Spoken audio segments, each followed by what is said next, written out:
Edhe pse në imazhet e pafundme të krijimeve të tij përballesh me një ndjenjë mitizmi, ai e konsideron veten të lidhur ngushtë me realizmin, një natyrë magjishme bjeshkësh të Kelmendit që nuk do t'i ndahej nga mendja e shpirti as pas 30 viteve banimi në Shkodër.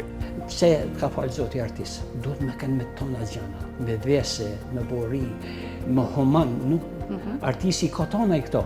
Piktori i njohur Gjelo Shmitaj vjen në Arom Shkodre për të ndarë me teleshikuesit emocionet e një jete të tërë dedikuar pikturës, kurse në pjesën e dytë të emisionit dëshirojmë t'ju befasojmë me një projekt të mrekullueshëm që është realizuar në shkollën 9 vjeçare Pashkovasa në qytetin e Shkodrës. Shkolla është më tepër se sa dije. Shkolla është kulturë, shkolla është trashëgimi, shkolla është miqësi, shkolla është tolerancë, shkolla është përgjithësi.